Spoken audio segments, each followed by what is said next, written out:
I'm Vince Staley, Executive Director of Media Impact Funders, and we're going to be sharing here with our annual gathering for Sundance Film Funders. Sadly, yet again, try as we might, we're not meeting together in Park City, maybe next year.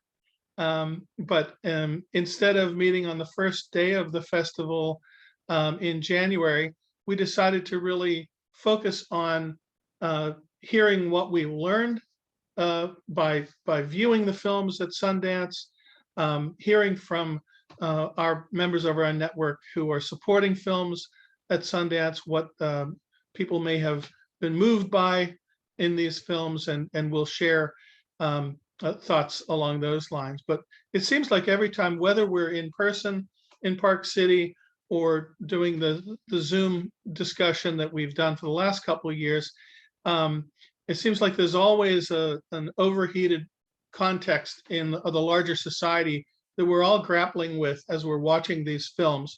And certainly it's true, I think, this year, where all across the country, in school boards and in state houses, there's an increasing effort to silence voices of a true and accurate history of America. And with the banning of books and the forbidding of lesson plans that would reveal parts of our history that could make somebody feel discomfort or guilt or anguish, the idea that any hard truths might actually cause discomfort for someone is the subject of new laws and rules in school boards to prevent any of that from happening. Well, that's very misguided. I think we can all agree in this group that it's unfortunate that's happening. And I think more importantly, we have to work harder now to tell those truths given the context that's happening around. And so I think we were fortunate to see at Sundance some very powerful films exploring the deep history of racial injustice in America, both from films like Descendant, which talked about the descendants of the Clotilda in Alabama, as well as modern stories of Aftershock about the crisis of maternal mortality and the unusually high prevalence of maternal mortality among Black women in America, as just a couple of examples of the kinds of stories that need to be told. And so before we go around the room and hear from what people are supporting and seeing in the films that that they may have experienced at Sundance, we wanted to actually start today's discussion with an examination of a very important new initiative called the Color Congress, which is seeking to enable Black filmmakers, people of color, across the range of experience and identity, and women filmmakers, to provide a mechanism for supporting all of these voices to ensure that they're heard in the filmmaking community. And so we have with us the leaders of this initiative, Sahar Driver and Sonia Childress, and happy to say that we've had an opportunity to meet both of them over the years in our programming in the past, as well as Danae Peters, who's with the Perspective Fund, who is one of the lead funders of this initiative. And so with that intro, I just want to turn it over to Sahar and Sonia to lead us through this exciting new initiative, the Color Congress. And we are, again, recording this, the first part of this discussion, so that we can share it with anyone who wasn't able to make it the day of this presentation. Thanks so much. Yeah, thank you. My name is Sahar Driver. I use she, her pronouns, and I am in unceded Muwekma and Ohlone lands.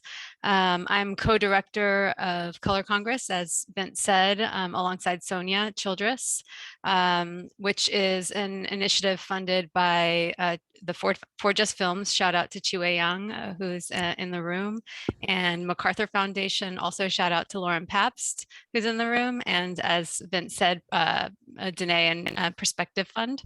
I'm also the researcher for Beyond Inclusion, which is Beyond Inclusion. The full title is The Critical Role of People of Color in the U.S. Documentary Ecosystem. It was a report that was commissioned by For Just Films in 2019 and released in 2020. And I've spent most of my career in the doc impact space. Pass it to you, Sonia. Hello, everyone. I hope you all are doing well, safe and healthy today. My name is Sonia Childress, she, her pronouns, and I am joining you all today from unceded Tongva land, otherwise known as Southern California. I'm in Long Beach.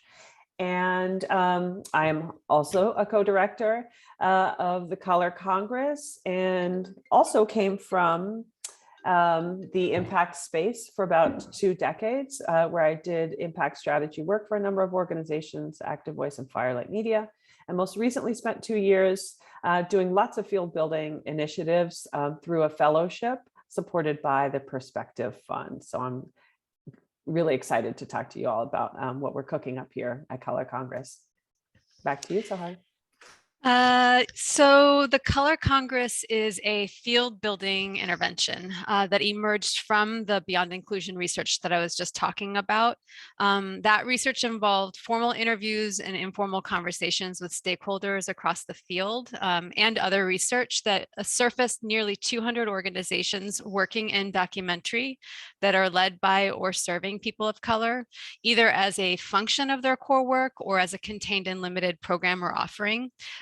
It's also informed by conversations and organizing around equity and representation and solidarity that has been a consistent priority with POC filmmakers and documentary organizations for decades, and that has gained momentum over the last couple of years. If you go to the next slide, Danae, please. Thank you.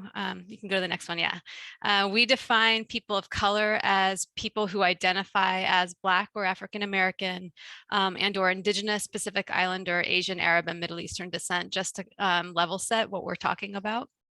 You can go to the next slide. The starting point of the research was to understand the important role that nonfiction storytelling, which is authored by people of color, plays in shaping public discourse, both as one of the most trusted sources of information and one that reaches people in ways that facts and figures just can't, as you all know. And at a time in a country that's in the throes of emboldened white supremacy and health and wealth precarity, all mediated by race, people of color who are closest to these issues and who can see through and interrupt toxic narratives and who have the most at stake in getting the story right are having to fight to find funding and support to make films about their community's experiences on their own terms, and to get those films seen by audiences once those films finally do get made. So this slide is illustrating how the research highlighted how filmmakers of color have found really powerful and sustained support through a smaller subset of organizations that are identified through the research that are led by people of color. And this ecosystem of 90 organizations in this smaller subset are led by people who are uniquely positioned to understand the challenges that filmmakers and leaders of color in the field face. Many are filmmakers themselves who saw a need and created solutions. These organizations are important because they maintain commitments to people of color, and in some cases we've seen that to be true for decades. And they do it because it's foundational to who they are and what they do. Well over half of the organizations provided some form of artist support. And on this, you see a list of what that means. that can range from training and access to equipment, like Fem Frontera offers to Latinx artists in El Paso, which is on the border of Mexico and the US. It's especially important offering for under-resourced communities. Offers mentorship like a Cousin does. It's a collective of Indigenous filmmakers. They offer fellowships and residencies and project incubation like House of Pentacles does for Black trans filmmakers in North Carolina. They offer professional development and networking like the Asian American Documentary Network offers, or Mezcla based in Chicago. Again, important for those that are outside of major media centers. If you go to the next slide. These organizations are also helping to ensure that, like I said, once a film is completed, it will reach audiences. The National Multicultural Alliance has mandated to get stories by people of color resourced and distributed through public media, as you well know. There's other groups like the Programmers of Color Collective that advocate for programming and curation that values and centers points of view of people of color. If you go to the next slide. These organizations are lifelines for filmmakers and leaders of color in this space, and yet they're dramatically undervalued and under-resourced relative to their contributions. To understand the issues and related to the resource gap a little bit better, we did a bit of follow-up research after the report's release and surveyed more than a quarter of the POC documentary ecosystem to understand what they're dealing with. And when asked about the kind of support that would be useful to them aside from funding, the top ways that people named support would be useful is for 72% said they wanted financial training and support for financial sustainability. So again, it's still a financial issue. We looked through the Foundation Maps Candid database for any of these 90 organizations in our research that are serving people of color, and found that are led by people of color and serving people of color, and found that between 2016 and 2020, only 9 out of those 90 received any funding, at least based on this database. And of that 9, only 2 received grants totaling more than 500,000 over that period. We're estimating, based on what's there, 1 to 5% of funding related to documentary organizations is going to people of color led and serving organizations. Now, this research is not definitive, but it does draw on one of the best tools we have, and it's consistent with what we're seeing in other sectors, where white-led organizations receive dramatically more funding than people of color-led organizations. And the result is that many organizations that have bigger aspirations are forced to remain small. Despite responding to a whole host of issues that filmmakers face, their responses reveal that 40% have budgets under $100,000. And some of these organizations want to remain small, but we know that they also have a hard time staying afloat even at the level that they're at. So if you go to the next slide. As a first order of business, our starting intervention is to address this chronic disinvestment and provide a new unrestricted grant to support those organizations that are contributing to this space in meaningful ways that are either deemed too small or too narrowly focused or too decentralized or too new or unfamiliar to secure national attention and funding. That's what this grant is for. And we opened the call a month ago. We'll be closing it very soon. It's, like I said, we have a grant. We have $1.35 million to distribute over the next 3 years. I'll pass it to you, Sonia. Thanks.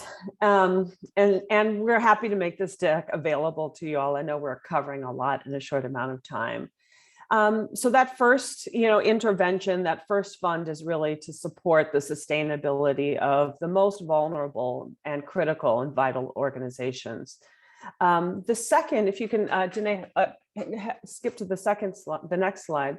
The second intervention is introducing a new participatory grant making opportunity into our ecosystem.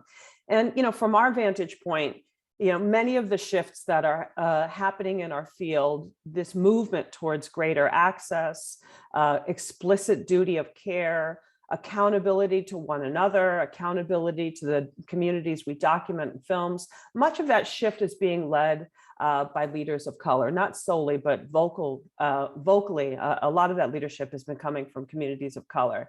And so opening up a field-led participatory grant-making opportunity is our way to acknowledge the deep reservoir of experience, insight, and vision that exists within the POC-led doc ecosystem, and to provide the leaders of these organizations with an opportunity to direct funds where they determine the needs and interventions are most resonant. And so this second fund totals about $1.05 million, and it will be distributed in 2 rounds over 3 years. The first round will resource the capacity and sustainability needs of the ecosystem, and the second will resource bigger field building interventions and some bolder ideas. And for both rounds, representatives from POC-led and serving organizations, we're talking about roughly 90 or so organizations in the US and territory. These organizations will identify areas of need or interest, they'll discuss them, they'll debate them, then they'll vote on where the resources should be directed, and then Sahar and I will work with them to implement the grants. This is one way that we are trying to lean into a trust-based grant-making model, which we are going to be discussing more tomorrow at a webinar we're co-hosting with the Trust-Based Philanthropy Project, and we really encourage you to join us. That's my plug, shameless plug. Next slide. And so one of the 6 principles of trust-based philanthropy is this concept of supporting beyond the check. And as this initiative was designed, we were considering what else we could offer beyond funding. And what Sahar heard in some of that early research, and what we've heard in subsequent meetings with these organizations, is that they want to get to know one another. They want to share experiences. They want to consider what challenges are common to all of them and what some common solutions might be. And for most of these organizations, as Sahar mentioned, they just don't have the bandwidth to connect to one another. They don't have the bandwidth to engage in public field building work. So to address this non-financial need, we want to connect them across the regions that they're based in, across the identity communities that they serve, and across the function that they play in the field. And we want to create a new representative body, a Congress that meets and gathers monthly. And so by creating this new umbrella organization, we're hoping these organizations can come together and connect in a supportive environment, low stakes, non-competitive setting where we can learn one another and nurture an ecosystem and create really some, the environment for relationship building, for capacity building and power building. Next slide. And so, we think about who's in this ecosystem, who's in this beautiful constellation. We're talking about organizations like Third World Newsreel, like Scribe Video Center, like Visual Communications. We're talking about organizations like QuackMap and Firelight Media.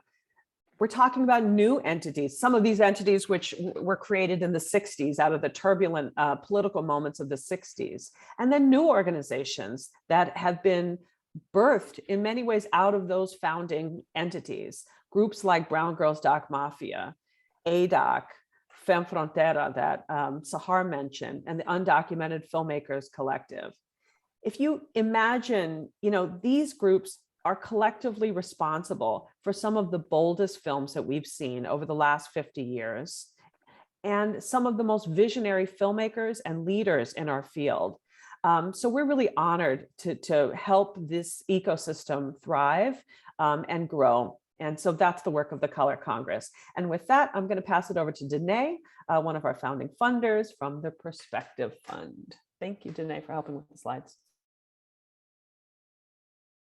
Yeah, no problem. I'm so happy to be able to participate. I am Danae. I use she, her pronouns. I am based in Brooklyn on Lenape land, and I'm joining on behalf of Perspective Fund, where I am one of the program officers. For those who aren't familiar with Perspective Fund, we currently offer 2 categories of grants. Both are aimed at strengthening the connections between the documentary sector and the broader social justice ecosystem. Through our film granting portfolio, we offer production funding for films at any stage. We also support impact campaigns. And through our infrastructure portfolio, which I oversee, we fund organizations and initiatives that we think are critical to the ecosystem that doc films are born out of. And so this means we support many organizations, individuals, collectives who are conducting work in concert to build and sustain and evolve the infrastructure, knowledge base, and terms of engagement for members of our field. And this work appears in many different forms. In particular, at Perspective Fund, we aim to amplify the aspects of the ecosystem that increase access and capacity across the entire storytelling pipeline, especially for historically excluded creators, leaders, strategists, and audiences. We are also hoping to remove the long-term and long-standing barriers to sustainability for organizations and creators, as well as to foster any models that we can that promote an increase in field-led organizing, collaboration, and the redistribution of power, which could be funds and time and attention and the space to problem solve. We also are hoping to contribute to the systemic shifts that are necessary for the field to be able to amplify space and resources for experimentation in impact-oriented tools, tactics, and philosophies. And all of this brings us to the Color Congress Initiative, which we're very excited to be able to support. As you just heard from Sonia and Sahar, it covers these bases and then some. So there's a lot that we're hoping to learn as funders in this pooled fund. I'll share some of the areas that we're particularly excited about. The org mapping that Sahar mentioned that has already been conducted will continue to grow through this process, and we think that that's extremely valuable and unprecedented. We're excited about the potential connections that we can make to potential grantees who we might not have otherwise have reached. We are using this as an opportunity to test our own assumptions about our definitions of impact work, as well as learning more about the way that impact shows up in the work that people who participate in the initiative describe. So how are they defining how impact work shows up in what they do? And we also hope that the initiative itself, the very existence of it, serves as impact work. We know it's not impact campaign work, but we think it's impact work nonetheless. And since support for field-led collaborations is also one of our priorities, we're really eager to learn from the tone and the unique design and implementation of the field interventions, encouragement of collaborative applications, and the model of the Congress itself. We're also hoping that the increased visibility for BIPOC-led and serving documentary leaders means that they have the opportunities for more diversified and increased funding opportunities for their organizations. And finally, we hope that the pooled fund serves as an entry point for any funders who aren't currently supporting docs or maybe aren't supporting capacity building work for these organizations that we see as very critical to our mission. And we're really excited about the reaction from the field so far. So we can't wait to see how the initiative continues to grow. And if there are any funders who want to hear more about why we're supporting the initiative, I'd be happy to chat with you. I'll share my email address in the chat. Thanks, Danae and Sonia and Sahar for presenting this. I think we have an opportunity to continue discussing Color Congress for a few minutes. I also just want to invite people to start thinking about comments, questions, share films that you supported perhaps or saw and would like to learn more about. Certainly after the premiere screenings, there's also outreach campaigns and theatrical distribution, etc. So whatever you all want to talk about in the coming minutes, get your thoughts organized for that, and we'll invite you to turn your cameras on and ask your questions. You can also put questions in the chat and we'll keep track of them. I see Barbara Robb had a question we'll get to in just a few minutes too. So in addition to questions, I see that Chiwei Yang and Laura Pabst are also with us. I would invite either one of them, if they would like to say a word or two about Color Congress, feel free to jump in here as well. But I wonder, I'll just throw one out for any of you, Sahar, Sonia, or Danae. What's the time frame that you see constructively for this? And is it beginning with an initial time frame, but with the open-ended thought that maybe this continues to grow, and how large could it get? Yeah, this is, we currently are envisioning this as a 3-year initiative. And that's what's been scoped out. But we do see this as there are things that and outcomes that we expect to see within the next 3 years. But we know that a lot of the field interventions and the work of building community across these organizations that have different roles and functions in the field, they have different racial and ethnic identities, they're in different regions. That's going to take time, and the longer that we work with them, the stronger those relationships will be, and so the stronger the interventions that they can take will also be. So we're imagining this could grow. And is there an element of this year's festival, a film that is sort of an exemplar of what you'd like to see more of? Have you thought about it in those terms, so that people say, well, this sounds good as a general thought, but like, what will we get more of if we are committing to this? I mean, we can see from your very good presentation some examples of the groups and the filmmakers, et cetera. But I wonder if you could maybe give us a feel for, because there were some amazing films this year. I think Sundance did a really great job of uplifting certain voices. And so, thoughts for any? I can chime in. I think there's, one film that came out of that was nurtured through a number of artist serving entities and philanthropic entities that released, that premiered at Sundance, is Isabel Castro's Mija. And the reason why I raised that one as being particularly important is because, so much of that filmmaker's process was rooted in this question about duty of care. How do you hold yourself accountable to a community you're aligned with, but don't have the same level of vulnerabilities? This is a Latinx filmmaker who's engaging, some folks who are undocumented. Their vulnerabilities are quite different from hers, even though there might be some cultural similarities there. How she engaged them about as a steward of their own storytelling, how she saw her role in helping these women at the center of that film tell their own story through her eye, though, through her artistry. That kind of collaborative filmmaking, which brings out both the best of what a filmmaker brings to our communities, and also allows really beautiful, complex, nuanced storytelling, doesn't sacrifice that, considers care, considers accountability, considers vulnerability, and all of these aspects of both, not just who made the film and what the film is about, but how that film is made. To me, that is the best of what's coming out of this ecosystem right now. It's the kind of ethos, the kind of approach to this work that I think is coming out of this ecosystem.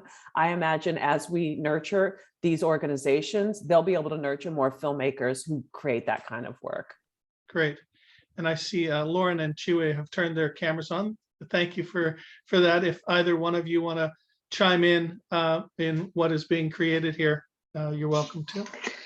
Thank you, Vince. I'll be very brief. And Sonia, that was the first example of a film that came to my mind as well. I really enjoyed seeing Mija at the festival.